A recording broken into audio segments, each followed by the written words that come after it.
आपण एखादा प्रसंग आठवून पाहूया. म्हणजे एखाद्या महत्वाच्या निर्णयावर आपण कधी-कधी आठवडाभर विचार करत असतो. कागदावर चक्क फायदे आणि तोटे लिहून काढतो. हो, आणि मित्रमंडळी किंवा तज्ज्ञ अशा सर्वांचे सल्ले सुद्धा घेतो. बरोबर. आणि प्रत्येक शक्यतेचा अगदी कसून विचार करतो.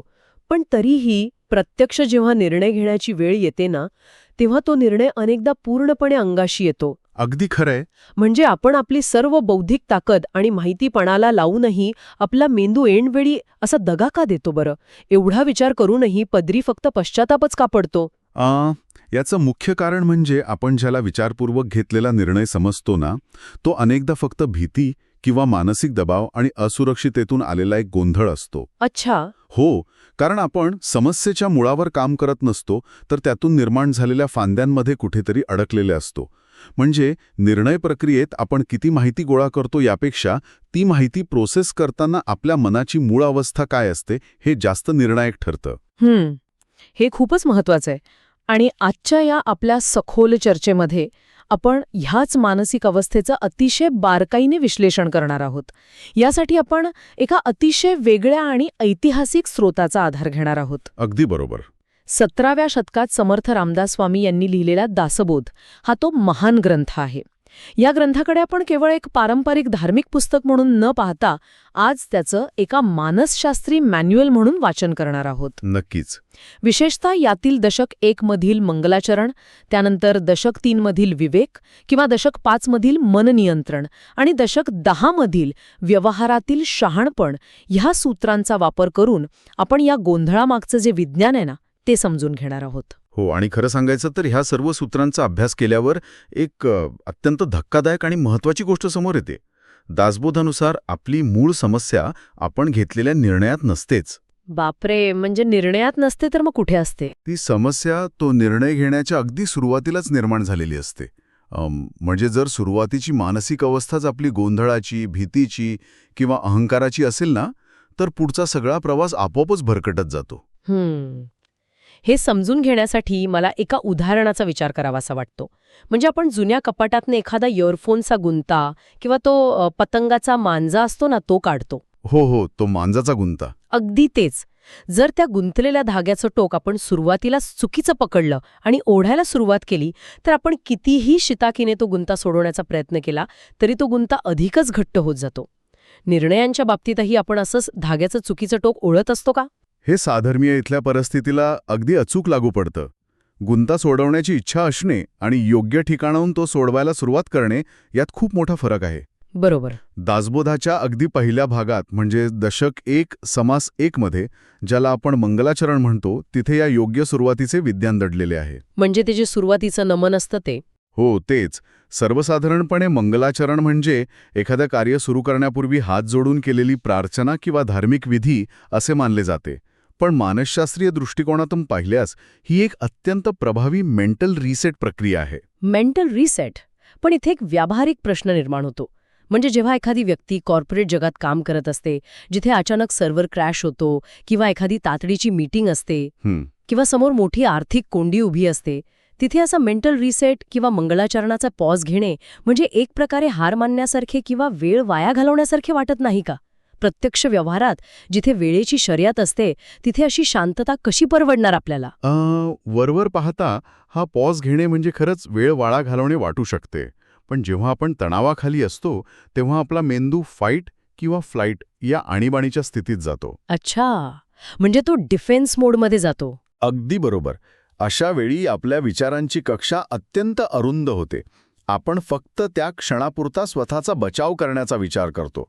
मंगलाचरण किंवा हा जो पॉज आहे ना, तो या आणीबाणीच्या स्थितीला ब्रेक लावण्याचं काम करतो. म्हणजे थोडा थांबून पाहणे. हो, कोणतंही कार्य सुरू करण्यापूर्वी मीच सर्व काही करत आहे किंवा सगळं माझ्यामुळेच घडतंय या देहाभिमानातून किंवा अहंकारातून स्वतःला जाणीवपूर्वक बाहेर काढणे हा यामागचा खरा उद्देश आहे. क्या बात आहे. जेव्हा आपण स्वतःला त्या समस्येच्या केंद्रस्थानावरून बाजूला करतो तेव्हा परिणामांच्या अपेक्षेचं ओझं आपोआप कमी होते आणि मग मेंदूला परिस्थितीचं अधिक स्पष्ट आकलन करण्यासाठी जागा मिळते. म्हणजे हा पॉज कृती थांबवण्यासाठी नसून चुकीच्या दिशेने जाणारी कृती रोखण्यासाठी आहे. पण जर एखाद्या परिस्थितीतून आपण पूर्णपणे अलिप्त झालो तर कामाबद्दलची आपली बांधिलकी किंवा पॅशन संपून जाणार नाही का? कारण यशस्वी होण्यासाठी ती जिद्द असणं आवश्यक मानले जाते ना? हा प्रश्न खूप लोक विचारतात. पण बांधिलकी आणि आसक्ती या दोन पूर्णपणे वेगळ्या गोष्टी आहेत. अच्छा, त्या कशा? बघा, च्या परिणामांबद्दल सतत वाटणारी चिंता आणि भीती म्हणजे आसक्ती. दासबोध आपल्याला ऊर्जा सोडून द्यायला सांगत नाही, तर ती चिंता सोडून द्यायला सांगतो. हां, म्हणजे फळाची अपेक्षा न ठेवता काम करणे, जसं गीतेत सांगितलंय. अगदी तेच सूत्र आहे. कारण अहंकाराने आणि चिंतेने ग्रस्त असलेला मेंदू कधी योग्य निर्णय घेऊच शकत नाही. मग जेव्हा आपण हा पॉज घेण्यास अपयशी ठरतो आणि थेट कृतीकडे वळतो तेव्हा नेमकं काय घडतं? मला वाटतं आपण ज्याला ओव्हर थिंकिंग किंवा अतिविचार म्हणतो त्याची सुरुवात बहुधा इथूनच होते. होय, आणि दासबोधातील दशक 5 मध्ये या अवस्थेचे अतिशय सखोल असं मानसशास्त्रीय विश्लेषण केलंय. अशा अवस्थेला तिथे बद्ध अवस्था आणि अशा मनाला दुश्चित म्हणजे सतत विचलित असणारे मन म्हटलं आहे. दुश्चित मन हा शब्द खूप समर्पक वाटतोय. होय ना, आपण ज्याला आजच्या भाषेत ओव्हर थिंकिंग म्हणतो ना, तो वास्तवात कोणताही सखोल विचार नसतो. ती मनाची नियंत्रणाबाहेर गेलेली एक अवस्था असते. बरोबर. जेव्हा मनात भीती असते तेव्हा मन स्वतःच्या बचावासाठी अनेक अनावश्यक विचार आणि शक्यता निर्माण करू लागतं. हे मला एखाद्या कम्प्युटरसारखे भासते. म्हणजे समजा एखाद्या कम्प्युटरमध्ये एकाच वेळी खूप साऱ्या इंटरनेट टॅब्स उघडले आहेत. एकीकडे गाणी सुरू आहे, दुसरीकडे एखादा अवजड सॉफ्टवेअर सुरू आहे. आणि मागे काहीतरी डाउनलोड होत असतं. हो, अगदी तसंच. आणि अशा वेळी प्रोसेसर पूर्णपणे हँग होतो आणि शेवटी सिस्टीम क्रॅश होते. आपले मनही अगदी तसंच. भीती, भविष्य, भूतकाळ आणि अहंकाराच्या अनेक टॅब्स एकाच वेळी उघड्या ठेवते. बरोबर. आणि त्यामुळे आपला प्रोसेसर हँग होतो आणि आपण चुकीचे कमांड्स देतो. हे उदाहरण या प्रक्रियेला खूप छान स्पष्ट करतंय. जेव्हा अशा अनेक टॅब्स उघड्या असतात तेव्हा माणूस मूळ प्रश्न विसरून जातो आणि काल्पनिक दुःखांमध्ये अडकून पडतो. रामदास स्वामींनी या मानसिक अवस्थेला कल्पनेची माळ असं अतिशय सुंदर नाव दिलं आहे. कल्पनेची माळ. वाह! हो, म्हणजे एक विचार दुसऱ्या विचाराला जन्म देतो. समजा एखाद्या व्यक्तीकडून कामाच्या ठिकाणी एक छोटासा ईमेल चुकला, तर तिचा मेंदू विचार सुरू करतो की आता बॉस रागावेल, मग माझी नोकरी जाईल, मग माझ्यावर रस्त्यावर येण्याची वेळ येईल. अरे बापरे! म्हणजे थेट रस्त्यावर येण्यापर्यंत विचार जातो? हो, हीच ती कल्पनेची माळ. अस्तित्वात नसलेल्या संकटांची शृंखला मन तयार करतं. आता मला सांगा, अशा काल्पनिक भीतीवर आधारित असलेला निर्णय वास्तवाला धरून कसा असेल? नक्कीच असू शकत नाही. मला वाटतं ओव्हर थिंकिंग ही मेंदूची एक प्रकारची डिफेन्स मेकॅनिझम असावी. म्हणजे आपल्याला सतत काळजी करत राहण्यातून एक खोटा भास निर्माण होतो की आपण समस्येवर काहीतरी काम करत आहोत. अगदी बरोबर. चिंता करणे म्हणजेच उपाय शोधणे असा आपला अनेकदा गैरसमज होतो. हां, अत्यंत महत्त्वाचा मुद्दा आहे. आपण काळजी करण्यालाच निर्णय घेणे समजण्याची गल्लत करतो. बद्ध व्यक्ती सतत संसारात आणि स्वतःच्याच काळजीमध्ये इतकी बुडालेली असते ना, की तिला खऱ्या ज्ञानाचा आणि वास्तवाचा विसर पडलेला असतो. ती स्वतःच्याच विचारांच्या चक्रव्यूहात अडकते. मग या चक्रव्यूहातून किंवा या कल्पनेच्या माळेतून बाहेर पडण्याचा मार्ग कोणता? आपल्या कम्प्युटरच्या त्या अनावश्यक टॅब्स बंद कशा करायच्या आपण? त्यासाठी दासबोधातील दशक 3 मध्ये वर्णन केलेले विवेक हे अस्त्र वापरावे लागते. विवेक. हो, विवेक हे ओव्हर थिंकिंगला छेद देणारे आणि मेंदूला पुन्हा वास्तवात आणणारे सर्वात प्रभावी साधन आहे. विवेक म्हणजे ज्ञानाचा तो प्रकाश जो संशयाचा आणि भीतीचा अंधार पूर्णपणे दूर करतो. विवेक म्हणजे नेमकं काय हे आधी समजून घेणं गरजेचं आहे. कारण विवेक या शब्दाचा वापर आपण अनेकदा फक्त कॉमन सेन्स या अर्थाने करतो. पण जर हा फक्त कॉमन सेन्स असेल तर तो तणावाच्या वेळी अचानक अदृश्य का होतो?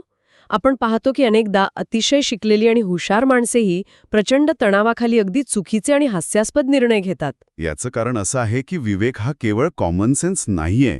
विवेक म्हणजे सार आणि असार यातील फरक ओळखण्याची क्षमता. अच्छा. जे आवश्यक आहे आणि जे अनावश्यक आहे, किंवा जे सत्य आहे आणि जे केवळ काल्पनिक आहे, त्यातील सीमारेषा स्पष्ट पाहता येणे म्हणजे विवेक.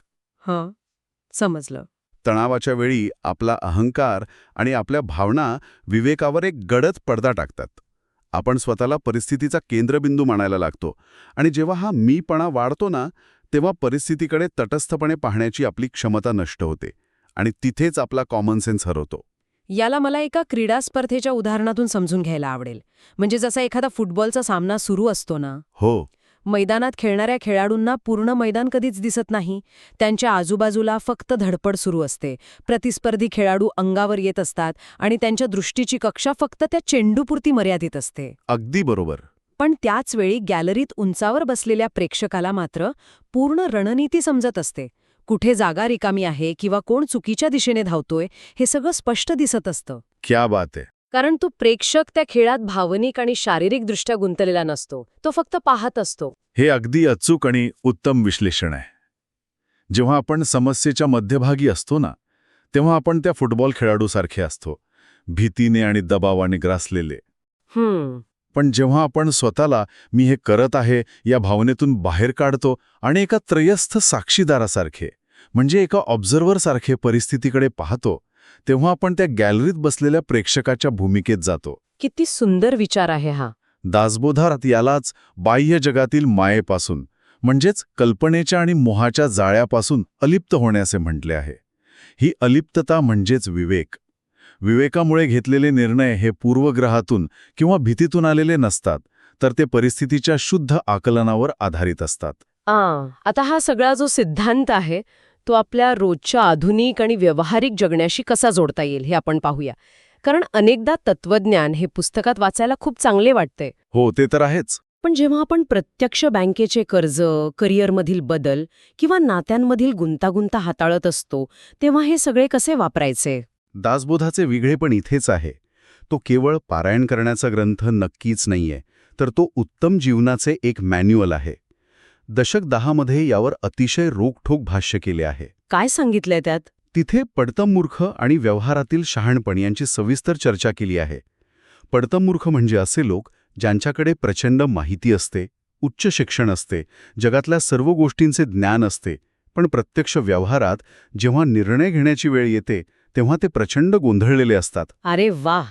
आजच्या माहितीच्या विस्फोटाच्या काळात पडतं मूर्ख ही संकल्पना सर्वाधिक चपकल बसते असं मला वाटतं. हो ना. कारण आज प्रत्येकाच्या हातात इंटरनेट आहे. शेअर मार्केटमध्ये गुंतवणूक कशी करावी यावर लोक 100 पुस्तके वाचतात, पॉडकास्ट ऐकतात. त्यांच्याकडे माहितीचा डोंगर असतो. अगदी खरंय. पण जेव्हा मार्केट थोडं जरी खाली येतं ना, तेव्हा ते पॅनिक होऊन शेअर्स विकून मोकळे होतात. म्हणजे माहिती आहे, पण स्वतःच्या भावनांवर नियंत्रण नाही. हाच तो पढक मूर्खपणा. दासबोध अगदी स्पष्ट करतो की तुमच्याकडे किती माहिती आहे याने काहीही फरक पडत नाही, जर त्या माहितीवर प्रक्रिया करण्यासाठी तुमच्याकडे भावनिक स्थिरता आणि शहाणपण नसेल. आजकाल आपण पाहतो अनेक निर्णय हे फोमोमधून घेतले जातात, म्हणजे फिअर ऑफ मिसिंग आउट. हो, सगळेच करतात म्हणून मी पण करतो. माझा मित्र नवीन व्यवसाय सुरू करतोय म्हणून मीही केला पाहिजे, किंवा सगळेच नवीन घर घेतायत म्हणून मीही क्षमतेबाहेर कर्ज काढतो. हे निर्णय स्वतःच्या विवेकातून आलेले नसतात, तर ते दुसऱ्याशी असलेल्या आंधळ्या स्पर्धेतून आणि मोहातून आलेले असतात. म्हणजे ज्या व्यक्तीचा स्वतःच्या मनावर आणि वृत्तीवर कोणताही ताबा नाही, ती व्यक्ती बाह्य जगात कितीही यशस्वी दिसली तरी तिचे निर्णय शेवटी तिला अडचणीतच आणणार. म्हणूनच दशक 10 मधील व्यवहारातील शहाणपण आपल्याला शिकवते की कोणतेही काम करताना आधी शांतपणे विचार करा, परिस्थितीचा सखोल अंदाज घ्या आणि रागाच्या, मोहाच्या किंवा लोभाच्या भरात कोणतेही पाऊल उचलू नका. बरोबर. ज्याची आंतरिक बैठक पक्की असते, ज्याने स्वतःच्या मनातील गोंधळ शांत केलेला असतो, तो बाह्य जगात, मग ते करिअर असो वा व्यवसाय, कधीही भरकटत नाही. तो माहितीच्या आहारी जात नाही, तर त्या माहितीचा विवेकाने वापर करतो. या संपूर्ण सखोल विश्लेषणातून एक अत्यंत स्पष्ट आणि प्रगल्भ विचार समोर येतो. जीवनातील कोणताही गुंता सोडवण्याची सुरुवात बाहेरून म्हणजेच परिस्थिती बदलण्यातून होत नाही. अगदी बरोबर. तर ती आतून स्वतःच्या मानसिक अवस्थेवर काम करण्यातून होते. या चर्चेचे सार काढायचं झाल्यास असे म्हणता येईल की निर्णयाची गुणवत्ता ही नेहमी निर्णय घेताना असलेल्या मानसिक अवस्थेवरच पूर्णपणे अवलंबून असते. जर सुरुवात, ज्याला आपण सुरुवातीला मंगलाचरण म्हटलं, ती सुरुवात शांत, विवेकी आणि अहंकार रहित असेल, तर गोंधळाला आणि ओव्हर थिंकिंगला तिथे जागाच उरत नाही. चुकीची सुरुवात ही नेहमी चुकीच्या निर्णयाकडेच घेऊन जाते. खऱ्या बदलाची सुरुवात आपण सुरुवात कशी करतो यावरच अवलंबून असते. आधुनिक जीवनात जिथे तणाव आणि माहितीचा ओव्हरलोड सातत्याने वाढत आहे, तिथे हा दृष्टिकोन आपल्या सर्वांसाठी एक मोठा आधार बनू शकतो. नक्कीच. जेव्हा कधी आयुष्यात गोंधळ आणि ओव्हरथिंकिंग वाढल्यासारखे वाटेल ना, तेव्हा आपण सर्वांनी एक पॉज घेऊन हे नक्की आठवावे की स्पष्टता मिळवणे नेहमी शक्य असते. हो. त्यासाठी फक्त मनाची पाटी काही क्षणांसाठी कोरी करणे आणि अहंकाराचा चष्मा बाजूला काढून नव्याने सुरुवात करणे गरजेचे आहे. आणि जाता जाता एका गोष्टीवर नक्कीच विचार व्हायला हवा. आपण सर्वांनी नुकताच घेतलेला एखादा चुकीचा निर्णय आठवून पाहावा. तो निर्णय खरोखरच चुकीचा होता की तो निर्णय घेताना त्यावेळची आपली मानसिक अवस्था अस्थिर, भयग्रस्त आणि कोणाला तरी काहीतरी सिद्ध करून दाखवण्याच्या दबावाखाली होती. हा खूपच महत्वाचा प्रश्न आहे. कदाचित योग्य मार्ग शोधण्याची चावी जास्त विचार करण्यात लपलेली नाही, तर शांत आणि स्थिर मनातून विचार करण्यात दडलेली आहे. आजच्या या सखोल संवादातून मिळालेला हा विचार आपल्या सर्वांसाठीच एक नवी दिशा देणारा ठरेल. याच अतिशय आश्वासक आणि शांत विचारासोबत आपण आजची ही चर्चा इथेच थांबूया. जय जय रघुवीर समर्थ. श्रीराम समर्थ.